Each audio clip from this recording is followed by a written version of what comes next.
E o Paraná ontem, com temperaturas mais baixas do Brasil, tinha 2 graus negativos no Paraná ontem. Ontem eu vi uma matéria na televisão, pessoal lá com muito frio também. Os paranaenses, assim como gaúchos, catarinenses. E quem vai sentir muito frio também são os paulistas e os cariocas, hein? Por incrível que pareça. Temperaturas no Rio de Janeiro chegando a 13, 14 graus, o pessoal tá morrendo de frio lá com 14 graus. Nós aqui de manguinha curta com 14 graus, mas eles não aguentam, né? É complicado. 9:07, vamos saudar o Dr. Marco Aurélio Vasconcelos, que já está sentado aqui na bancada, ele está sentado na cadeira que pertence à bancada. Não te esqueça que... o doutor tá nervoso aqui, porque eu tô com a minha manta e acaba atrapalhando o microfone. Aí, tá bom. Deixar assim agora, assim, a minha mantinha. Eu sou um cara que... Tô sempre, né? Sempre na moda, né? Não, e o nosso pescoço aqui, a nossa garganta tem que estar protegida. Nós que trabalhamos com a voz, nosso instrumento é a voz. Sim, né? o instrumento. O seu instrumento é as mãos, mas o meu instrumento é a voz. E por isso, eu tenho que estar cuidando das mãos. Faz parte. Falando nisso, doutor, como é que foi a sua estada lá em São Paulo? Pois coincidiu que 2 eventos na mesma data, né?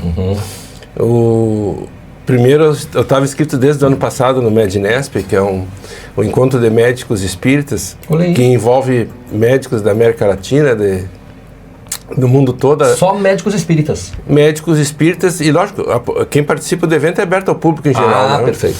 Mas são médicos, psicólogos, palestrantes, físicos, veterinários, de diversas áreas que conhecem a doutrina espírita, que procuram divulgar os avanços da doutrina espírita, não da doutrina espírita em si, mas os avanços dentro daquilo que eles fazem, do trabalho deles, que vá conciliando com o conhecimento da doutrina espírita, trazendo... Praticam a doutrina espírita? Praticam a doutrina espírita, com certeza, né? Tá bom. Então nós temos desde a relação aos animais, né? A doutrina espírita em relação aos animais. Animais têm espírito, doutor? Os animais têm, mas é um princípio, eles não têm a inteligência. Claro. A inteligência que o espírito reencarnado no ser humano tem. Mas os demais, eles têm toda a estrutura, perispírito, espírito, mas é um espírito rudimentar, adaptado à condição do animal, do ser vivo, pelo qual está vinculado, né? Eu conheço relatos de pessoas que diziam assim, olha, eu tinha um cachorrinho que eu criei desde que nasceu e eu tinha uma ligação muito grande com esse animal, ele morreu, aí eu adotei outro, ou ganhei outro, seja lá o que for, e esse cachorrinho tem as mesmas características daquele que se foi. Isso realmente acontece, doutor? Claro, pode acontecer sim. Eu tenho em casa, né, eu tinha um gato, o nome dele era Paçoca. Paçoca. Estava na campanha e eu trouxe ele para a cidade. Gato, um gatinho. E ele convivia muito comigo, tinha um apego por mim. E aí ele morreu por uma virose. E eu pensei, com o tempo ele vai voltar. Pensei comigo, né? Comentava assim com a família. Um dia minha filha chega em casa, pai, olha aqui que eu trouxe um gatinho que achou na rua. Não é que aquele gatinho que não tinha nenhum vínculo, foi ela que trouxe, né? Tem um apego comigo e tem as mesmas características, ele dorme na mesma posição que dormia o outro gato. Tem uma mancha na ponta da cola igual a do outro gato. Tem muita semelhança assim, né? Sim. Isso é uma característica que chama, por isso que tocou nesse assunto, eu te digo assim, que é possível sim. Os animais, eles têm amor por nós e eles reencarnam rapidamente, né? E pode, eventualmente, um animal voltar, reencarnar. A espiritualidade determina, as coisas são muito assim sutis, né? Sim. Porque esse gatinho não nasceu no nosso meio, não é filho de nenhum gato. Sim. Nossa, foi achado na rua, o Costelinha, que a gente chama ele de Costelinha. Certo. Que está hoje comigo, né? Com a família. Então, são vários aspectos da vida. A gente, assim, vê que a evolução do ponto de vista da física quântica, os físicos estudando a espiritualidade, as energias, porque, na realidade, o espírito é energia, né? Só que numa outra dimensão, não perceptível ainda, né? A ciência, mas perceptível aos homens, aqueles médios que têm evidência, enxergam os espíritos. A gente percebe, sente a presença de espíritos. Não? Eu não vejo espíritos, eventualmente vejo, eventualmente não é uma característica minha. Claro. E cada um de nós tem uma mediunidade, algum aspecto da mediunidade a desenvolvida ou a desenvolver. E já que o senhor tocou nesse assunto, embora não seja uma característica sua, mas pela bagagem, pela experiência que o senhor tem conversando com essas pessoas e praticando o espiritismo, esse ver espíritos, o que as pessoas enxergam? Se é que enxergam, é um vulto, é uma imagem, é o quê? Às vezes, dependendo das características de cada médium, né, das características da sua vidência, ele enxerga as características normais do espírito, como ele se manifesta. Né, com o aspecto dele, se ele é um espírito bom, com o aspecto visual, como se fosse eu te enxergando aqui. Né? Mas o que? É um vulto de não, uma enxerga pessoa, os detalhes, imagem, e a imagem enxerga os detalhes dele, tal como ele se apresenta, né? Como se fosse uma foto dele de quando ele estava na condição vivo, né, encarnado. Uma imagem de uma pessoa. Mas essa imagem só o médium vê, porque essa vidência ela é mais energética, mental, né? Mas tem uma característica numa reunião mediúnica em que um médium, um espírito se materialize, e tem documentado na história, e eu assisti uma palestra do Dr. Paulo César Frutuoso, em que ele mostra as fotos de espíritos materializados, em que todos que estão ali na sala enxergam aquele espírito. Aí é independente da característica mediúnica de cada um. Todos vêm. Só os espíritas enxergam? Não, qualquer um, tu enxergaria se estivesse na sala. Perfeito. Se tivesse um espírito aqui com a condição materializada, que isso é uma situação rara. Certo. Hoje em dia é muito raro. Esse espírito todos nós veríamos. O Diego viria, eu viria, tu viria. Certo. Independente de crença, de religião. Porque quando ele se materializa é como se tu olhasse um livro, uma garrafa térmica, uma cuia de chimarrão. Todo mundo enxerga. Né? Mas na vidência, eu como médium, se estou fazendo um trabalho espiritual e tenho uma vidência e enxergo alguma coisa, isso só eu estou vendo. Às vezes um outro médium que tem as mesmas características pode ver também. Então de repente assim, ó, numa reunião mediúnica, 2 ou 3 médiums vêm ou têm a percepção de ver ter a mesma experiência de ver o mesmo espírito, manifestado de formas um pouquinho diferentes, né, mas todos podem ver esse espírito, perceber a presença dele, mas os demais médiuns que não têm essas características dentro da reunião mediúnica não enxergam. Sim. Então é uma característica muito orgânica. A vidência tem também a ver com aspectos do organismo físico. Não. O Daniel está colocando uma situação que eu ia perguntar para o senhor, doutor. O Daniel, nosso amigo do táxi aí, que está sempre trazendo informações para nós. Com relação aos cachorros e principalmente aos gatos, eles veem espíritos? Porque eu já ouvi que o gato tem essa sensibilidade maior que o cachorro. Tem uma percepção muito grande. Outro dia, eu estava com um dos meus mimados lá, um gato, em casa, o Sushi, e ele olhou para trás de mim e levou um susto. Um susto assim, simplesmente ele deu um pulo assim do nada, né? Eles têm percepções que a gente não conhece, claro, né? E o cavalo é muito sensitivo também. O cavalo diz que é. O cavalo é muito sensitivo, ele às vezes se assusta do nada. O cavalo sente as emoções da gente, né? Eu leio sobre isso, gosto muito de cavalos. São percepções porque tem determinados animais que estão no processo de evolução, que é a evolução natural da vida, né? Sim. Eles vão tendo percepções, vão começando a ter mais características numa aproximação do convívio com o ser humano, né?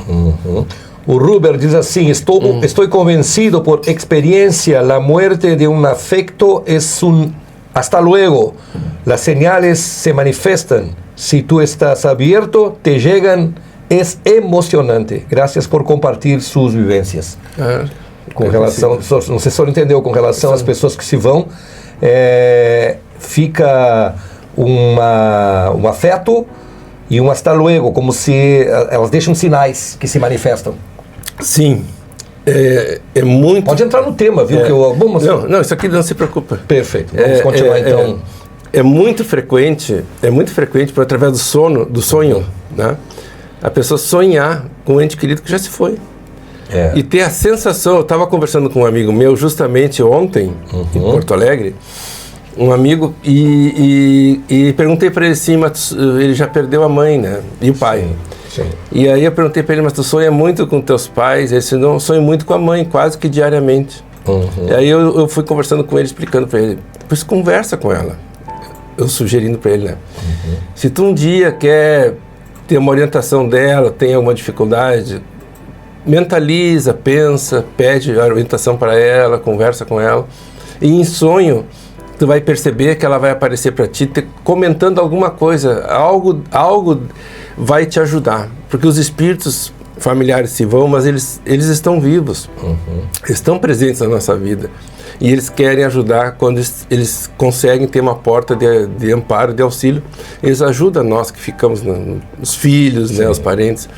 Isso faz parte da vida, porque a vida é uma continuação, a morte não termina, né? Se a morte, se o sentido da vida fosse tu viver, nascer, viver e morrer e terminou, não teria graça. Não teria graça. O que tu faz da vida? Tu vai lá, trabalha a vida inteira, adquire coisas, tem uma profissão, desenvolve, tem família, aí tu vai e terminou tudo. Como se nada mais acontecesse na tua vida, simplesmente.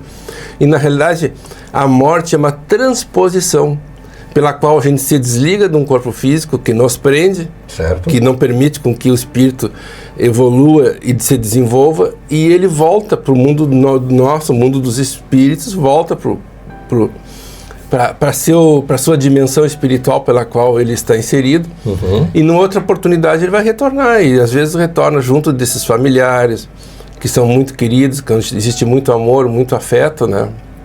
Bem como se liga a outras pessoas que ele precisa conviver para aprender a amar, né? Que a gente chama assim, são aquelas reencarnações em que a pessoa passa por algumas dificuldades, às vezes de convívio dentro da família, para aprender a se amar. São espíritos que já viveram numa outra etapa, que têm dificuldade de se amar. Tudo faz parte de um processo. Agora eu estou lembrando, meu pai faleceu faz uns 3 anos, mas eu só comecei a sonhar com ele há pouco tempo atrás, e tenho sonhado muito seguido com ele. E no meu sonho, o meu pai aparece sempre novo. Isso. Meu pai não aparece com a idade que ele morreu. É isso, com aquela aparência física. Sempre bem mais novo. E provavelmente mais alegre, assim, né? Exatamente. Com um semblante bem mais feliz, mais jovem. Isso. Porque o espírito desencarna e tem uma fase inicial, assim, de desencarne em que a gente passa por dificuldades, depois, aos poucos, o espírito vai superando aquela transição, né? Do corpo físico para o mundo espiritual, e depois ele começa a ter um certo contato com seus familiares, seus entes queridos, e vai retomando essa vida de espírito desencarnado. Não? Muito bem. Vamos voltar para o tema, ou você não quer continuar conversando? Não, eu queria voltar a falar da Jornada Paulista de Cirurgia Plástica, certo, que foi o outro evento que eu fui também, que os dois eventos aconteceram simultaneamente em São Paulo, e por felicidade, o hotel que eu parei ficava próximo dos dois eventos, então eu conseguia conciliar ir num e no outro, assistindo palestras, que bom, né, dos dois lados. Deu a coincidência de participar de dois eventos simultâneos. E como eu ia representando a Associação Médico Espírita de Santana do Livramento, no evento tinha assembleia, tem uma assembleia bianual a cada evento de Medinet, você faz uma assembleia de todas as AMEs. São hoje em torno de 60 AMEs em todo o Brasil, né? Em Livramento nós temos aqui uma AME. E então me tomou uma tarde toda, fiquei nesta assembleia onde se discutiu, se fez a eleição, algumas determinações corriqueiras que se faz nessas assembleias. Mas em relação à jornada paulista de cirurgia plástica, foi uma jornada assim em que me surpreendeu pela boa presença de cirurgiões. Eu acho que das jornadas que nós temos assim no Brasil, jornadas por regiões, né? Jornada sul-brasileira, que é da região sul, que eu sempre vou na sul-brasileira. Hoje foi a primeira que eu fui à Jornada Paulista, que engloba a região sudoeste, né? E aí tem a jornada nordeste, norte-nordeste e tal, centro-oeste. Então, me surpreendeu assim pela qualidade, né, dos expositores, das palestras, dos palestrantes, né? Um nível muito elevado, né? Se vê que a cirurgia plástica está avançando. No meu ponto de vista, em alguns aspectos, né, assim, muito, assim, buscando uns detalhes técnicos que não me chama muita atenção, como por exemplo o enxerto de gordura dentro do músculo para simular a simular o crescimento muscular. Olha aí. Que é algo que, não sei, sim, as pessoas, a vaidade da pessoa ao que ponto chega, né? Porque a princípio não apareceu nada ainda, porque uma técnica nova, recente, 3 anos, 4 anos é recente, né? O enxerto de gordura dentro do músculo não se sabe a longo prazo que repercussão pode ter nesse grupo muscular. Porque quando a gente fala em cirurgia plástica, a primeira coisa que se pensa, plástica, estética. E às vezes não é por estética, e sim por questão de saúde, né, doutor? Por exemplo, assim, estão usando o enxerto de gordura dentro do músculo peitoral para aumentar o volume da região da mama na reconstrução mamária. Entendi. Tanta gente querendo tirar e outros querendo colocar. E assim, mas hoje está havendo um movimento muito forte no sentido do explante mamário, quer dizer, pacientes que se arrependeram de colocar a prótese de mama e querem retirar, fazer o explante, não querem mais conviver com um corpo estranho. Isso que é absurdo. Não, isso aí tudo faz parte da evolução, né? Porque as pessoas vão se dando conta que o implante ele pode trazer algumas dificuldades, né? Não é um procedimento completamente inócuo. Pode haver rejeição? Não, mas assim, normalmente acaba que o paciente vai ter que fazer um outro procedimento depois de alguns anos para troca de implante ou revisão da cirurgia. Então nunca é uma cirurgia assim definitiva, né? Certo. Isso eu sempre explico para os pacientes que me procuram para que eles saibam, né, que dessa possibilidade. Sim. E também assisti na questão do contorno corporal, né?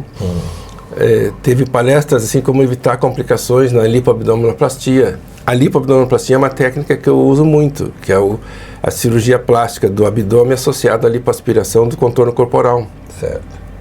E essa técnica, eu fui num congresso em 2008, em Brasília, e de lá para cá eu comecei a desenvolver aqui. Até acredito que foi o primeiro a desenvolver essa técnica aqui na região e comecei a trabalhar com essa técnica e aprimorando e desenvolvendo, né? E ultimamente, nesses últimos 4 anos, ela vem evoluindo muito com o advento da lipoaspiração, que chamam em HD. Na realidade é controvérsia, é só um nome, né? Mas essa lipoaspiração de alta definição está se trazendo esse conceito, né, para a cirurgia da lipoabdominoplastia, definindo e fazendo uma cirurgia com uma definição corporal mais detalhada, né? Eu trabalho sempre vamos supor, no meio do caminho, entre uma técnica de lipoaspiração muito acentuada, que é a lipo-HD, e a técnica tradicional. Eu avanço nesse caminho para melhorar meus resultados. Cada cirurgião tem sua mão, cada cirurgião tem seu treinamento, cada cirurgião trabalha de uma forma pela qual ele vai desenvolvendo, dentro da técnica, desenvolvendo as suas qualidades, né? E usando de tecnologias que auxiliam no resultado da cirurgia. Tá bem. Né? Eu trabalho com aparelho o VibraFit, aparelho de vibrolipoaspiração, que ajuda na ressecção das gorduras. E tem outros aparelhos de tecnologia que ajudam na retração de pele, mas que são equipamentos que ainda não tem uma aceitação assim generalizada no meio médico, no meio dos cirurgiões, por aspectos de desenvolver a curva de aprendizado, de adaptação ao aparelho, dos riscos. Olha, doutor, são 9h26, pena, o tempo esgotou, só que assim, eu acabei trazendo o assunto para o tema da sua viagem, só que existem várias participações aqui que talvez a gente deixe para a próxima semana. E até para a gente não ficar mal com a audiência. Eu gosto muito da participação do ouvinte. A Mari me conta uma história muito bacana que eu não vou poder colocar aqui agora. O Paulo Calvete também deu alguns exemplos. E eu vou terminar com uma ouvinte, Vanessa também. A Vanessa. Essa da Vanessa eu vou terminar a sua participação com ela porque eu achei muito bonita a informação que ela passou. E eu não sei, quem sabe na quinta a gente continua debatendo esse assunto, porque o pessoal gostou muito dessa parte sua aí do que o senhor trouxe. A Vanessa diz o seguinte: bom dia, estava escutando acá e recordei de uma situação. Quando minha abuela faleceu, há uns 11 anos, Al otro día, mi madre estaba en la cocina, sentada, triste, cuando de pronto entró un picaflor, un beija-flor, para quien no sabe. De la nada entró por una puerta y salió por la otra, y mi madre se sintió tan feliz porque dice que era mi abuela. Y justamente ayer estaba ella mirando un programa y decía que el signo de ella, el animal de mi abuela, era picaflor. Que interessante isso. Que interessante essa colocação. Muito bem. Tivemos outras participações, mas aí a semana que vem a gente continua abordando esse tema que eu vi que o pessoal gostou. Principalmente a questão da influência dos animais com relação à espiritualidade. Verdade. Fabrício Mendes le manda un saludo, un abrazo al doctor Marco Aurelio. Dice, excelente día para todos ustedes, un abrazo al doctor Marco Aurelio. Obrigado. Doutor, valeu então? Voltamos na próxima quinta? Voltamos, podemos tocar no assunto, não tem problema nenhum, e ficar à disposição dos ouvintes que queiram comentar algo, não tem problema. Ok. A temperatura se mantém nos 9 graus, o solzinho quis aparecer, não deu de novo, tá uma discussão complicada lá em cima, a gente vai para a pausa e volta já já com outras informações.